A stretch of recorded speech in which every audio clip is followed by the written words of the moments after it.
Section 1. The word anarchy comes from the Greek and its literal meaning is without government,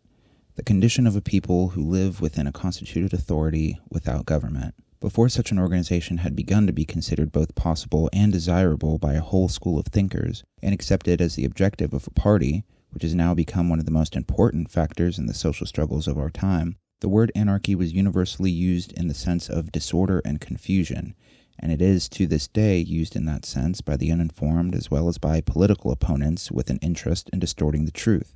We will not enter into a philological discussion, since the question is historical and not philological. The common interpretation of the word recognizes its true and etymological meaning, but it is a derivative of that meaning due to the prejudiced view that government was a necessary organ of social life, and that consequently, a society without government would be at the mercy of disorder, and fluctuate between the unbridled arrogance of some and the blind vengeance of others. The existence of this prejudice and its influence on the public's definition of the word anarchy is easily explained. Man, like all living beings, adapts and accustoms himself to the conditions under which he lives and passes on acquired habits. Thus, having been born and bred in bondage, when the descendants of a long line of slaves started to think, they believed that slavery was an essential condition of life, and freedom seemed impossible to them. Similarly, workers who for centuries were obliged, and therefore accustomed, to depend for work, that is bread, on the goodwill of the master, and to see their lives always at the mercy of the owners of the land and of capital, ended by believing that it is the master who feeds them, and ingenuously ask one how it would be possible to live if there were no masters. In the same way, someone whose legs had been bound from birth, but had managed nevertheless to walk as best he could, might attribute his ability to move on those very bonds which in fact only served to weaken and paralyze the muscular energy of his legs. If to the normal effects of habit is then added the kind of education offered by the master, the priest, the teacher, etc., who have a vested interest in preaching that the masters and government are necessary, if one were to add the judge and policeman, who are at pains to reduce to silence those who might think differently and be tempted to propagate their ideas, then it would not be difficult to understand how the prejudiced view of the usefulness of, and the necessity for, the master and the government took root in the unsophisticated minds of the laboring masses. Just imagine if the doctor were to expound to our fictional man with the bound legs a theory, cleverly illustrated with 1,000 invented cases, to prove that if his legs were freed, he would be unable to walk and would not live. Then that man would ferociously defend his bonds and consider as his enemy anyone who tried to remove them. So, since it was thought that government was necessary and that without government there could only be disorder and confusion, it was natural and logical that anarchy, which means absence of government, should sound like absence of order.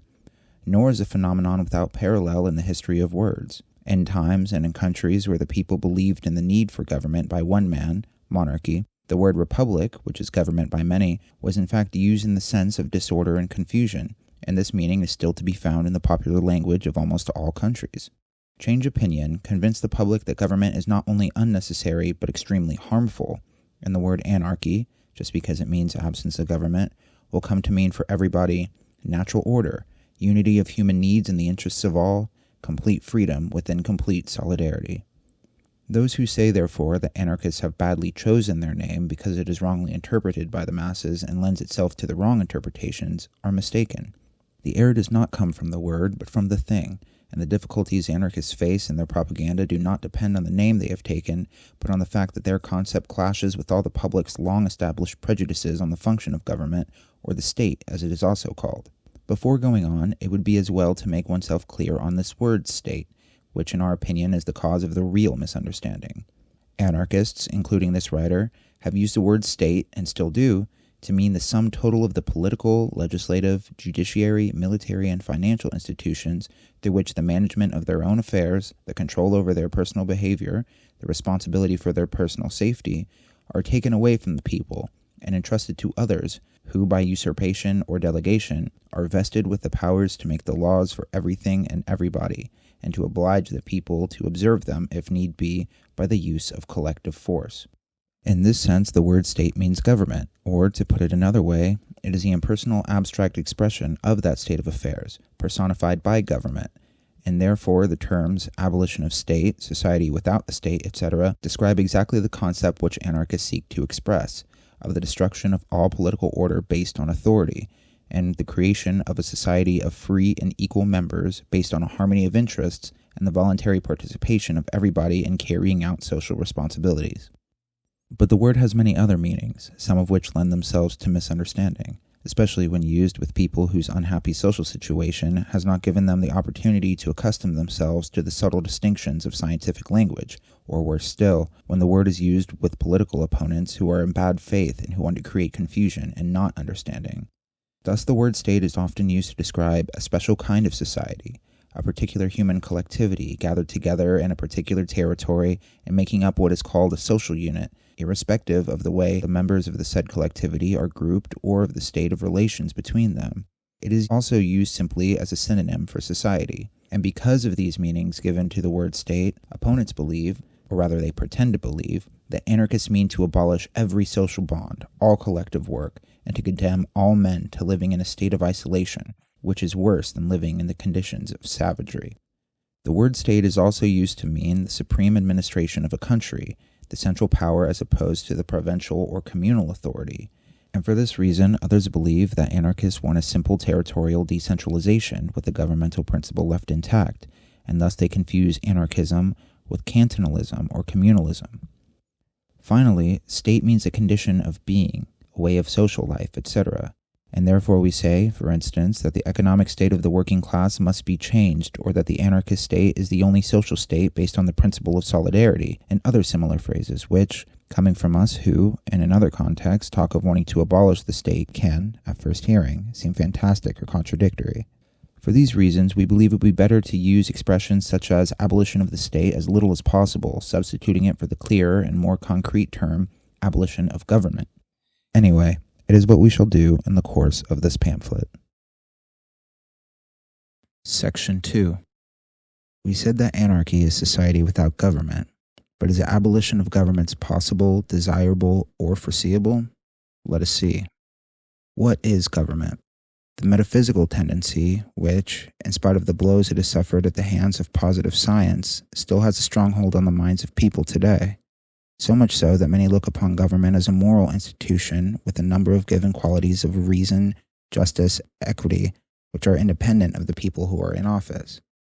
For them, government, and in a more vague way, the state, is the abstract social power. It is the ever-abstract representative of the general interest. It is the expression of the rights of all, considered as the limits of the rights of each individual. And this way of conceiving a government is encouraged by the interested parties who are concerned that the principle of authority should be safeguarded and that it should always survive the shortcomings and the mistakes committed by those who follow one another in the exercise of power.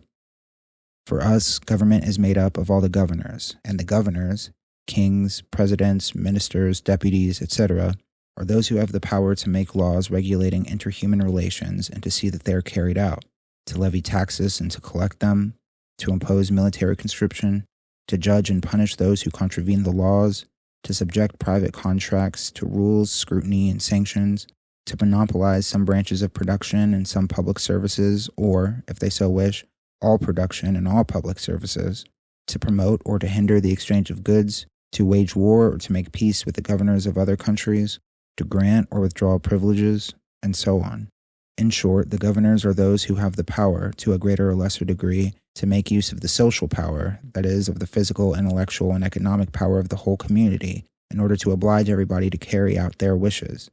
And this power, in our opinion, constitutes the principle of government, of authority. But what reason is there for the existence of government? Why give up one's personal liberty and initiative to a few individuals? Why give them this power to take over willy-nilly the collective strength to use as they wish? Are they so exceptionally gifted as to be able to demonstrate with some show of reason their ability to replace the mass of people and to safeguard the interests, all the interests, of everybody better than the interested parties themselves? Are they infallible or incorruptible to the point that one could, with some semblance of prudence, entrust the fate of each and all to their knowledge and to their goodness? And even if men of infinite goodness and knowledge existed, and even supposing, what has never been observed in history, that governmental power were to rest in the hands of the most able and kindest among us, would government office add anything to their beneficial potential, or would it instead paralyze and destroy it by reason of the necessity men in government have of dealing with so many matters which they do not understand, and above all, wasting their energy keeping themselves in power, their friends happy, and holding in check the malcontents as well as subduing the rebels? Furthermore, however good or bad, knowledgeable or stupid the governors may be, who will appoint them to their exalted office? Do they impose themselves by right of conquest, war, or revolution? But in that case, what guarantee has the public that they will be inspired by the general good? Then it is a clear question of a coup d'etat, and if the victims are dissatisfied, the only recourse open to them is that of force to shake off the yoke. Are they selected from one particular class or party? In which case, the interests and ideas of that class or party will certainly triumph, and the will and the interests of the others will be sacrificed. Are they elected by universal suffrage? But in that case, the only criterion is in numbers, which certainly are proof neither of reason, justice, nor ability. Those selected would be those most able to deceive the public, and the minority, which can well be the other half minus one, would be sacrificed. And all this without taking into account that experience has demonstrated the impossibility of devising an electoral machine where the successful candidates are at least the real representatives of the majority.